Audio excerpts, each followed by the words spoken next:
Listen, first I want to say, run, and that's D.M.C, and that's Jam Master Jay. All right? Now, I want to say one thing, man. I want to get out of the way. You know, this whole bad thing with what's happening at the concert happened in Los Angeles. They got 3,000 gangs in Los Angeles. They're crazy. That has nothing to do with you, and I don't want to talk about it, and that's it, and that's the end of that. You don't want to talk about it? Because you're not doing anything wrong, man, so I don't want to spend time on that. We don't have to because you're not doing anything. It has nothing to do with you. So, let's forget that. But what I do want to talk about is, I want to talk about something that is a first, man, and it's unique, and that is that you crossed over into rock. You're the first rap group to make it 2 million. You sold 2 million copies, man. Why do you think that happened? Why they like us. But why, man? Why?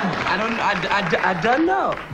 We got it good, you know what I'm saying? They like us. I don't know. Yeah, you why. got it good, but you're the first ones that go, you know, like, you know how your video is, you crash through the wall? Yes. It's like you crashed through the wall. You actually did it. Well, they front on a lot of music sometimes, but they couldn't front on us. They finally stopped fronting, that's what. You know, they had to let somebody in that wanted to come in the door, so we opened the door, now we stepped through the door, and here we are. Well, now,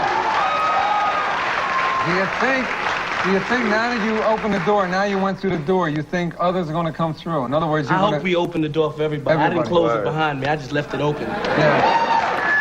All right, now, when you went over, and you went over in England, how were you received there? Oh, they love us in England. I'd feel like I was bragging if I told you all about England. I mean, well, tell me, brag it, man. You deserve it. It was phenomenal. We went over there, and as we walked down the streets, it was London. It was just like in America. It was like incredible. Also, in Holland, also in France, Holland and Germany, France, they treat us the same way, so. Everywhere. So you broke down a lot of doors, man. Yeah. The doors is broken already. They just didn't see it's like yet. We crashed through walls, come through floors, bust through ceilings, and knock down doors. All right, now, so now you're over there in Europe, right? And they're accepting you. What was your feeling about Europe? How did you, I loved it. What were your impressions of it? I ate McDonald's and Pizza Hut because I didn't really know what type of food they had, so they had some American jammies around there, so I went to McDonald's, got a burger. I mean, the food was okay. People always say the food's bad in England, but then now they got McDonald's over there, so I ate French fries. So you had a real good European experience then? Great. Yeah. I had a great time. Like if you ever wrote like a book on travels, you'd say, here's the best McDonald's. I ate at a restaurant. I ate at an Indian restaurant. Yeah, it's good Indian food. A lot of people eat the Indian food out there. It was great. Yeah. Well, now, these aren't the only clothes you have, right? No, I have. I just wore this to rock the house, but I can take it off, show you something. No, it's sharp. It's sharp stuff. Got a nice shirt on, you know. I mean, how about when you're walking around Europe, do you dress this way? No, nah, we wear Adidas. We wear Lee jeans and shirts like this. Something not like that. Not like that.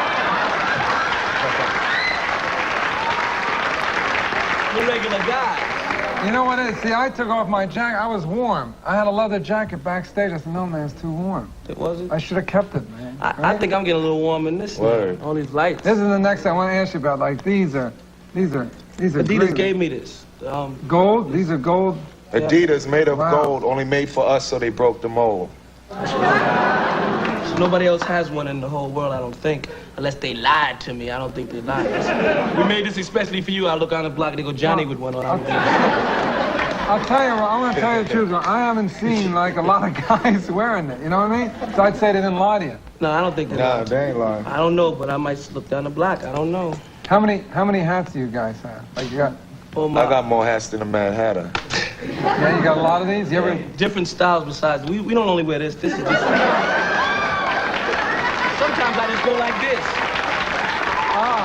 And the main reason for wearing it, they're in every store.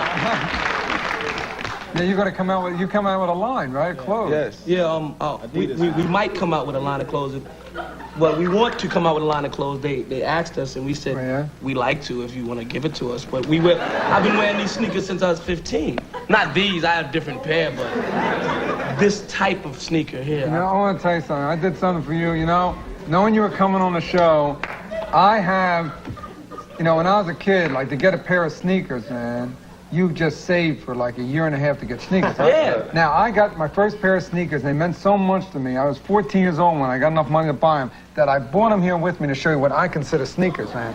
These are mine. These is weak. No. Wait a minute.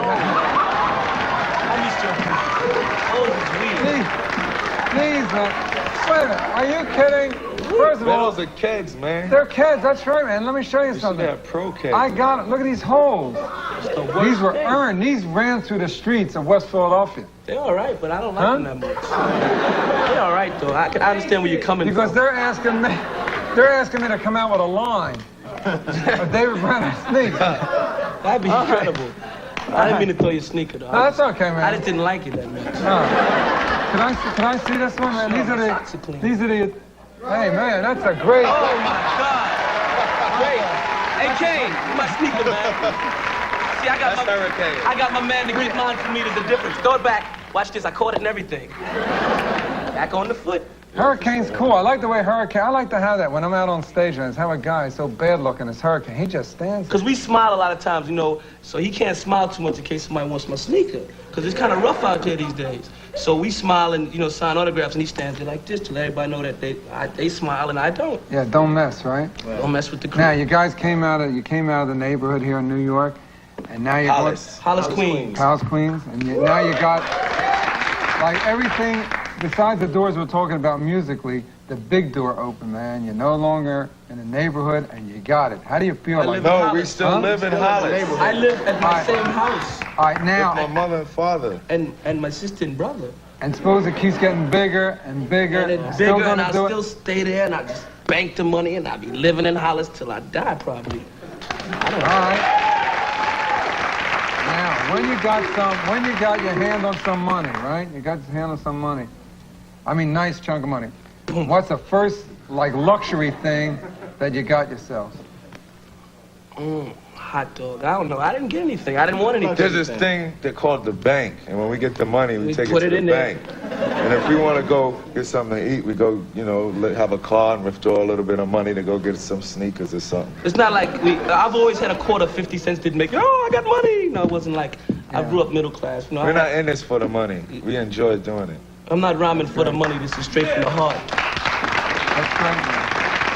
All right, now let's say, now you take this thing, where do you see it going? Like, what do you see yourselves doing as you go on? Movies. We got movies. Yeah, you're doing a film, right? Yeah. Tougher than leather. Tougher than leather. This ain't nothing, you know what I'm saying? What's the story of Tougher Than Leather? I'm not going to tell you. You got to wait. Everybody asks me that all the time. I say you have to wait. Tougher Than Leather, like, is it a... It's not, it's mystery? Is it a... It's a mystery. Musical? It's somewhat of a mystery.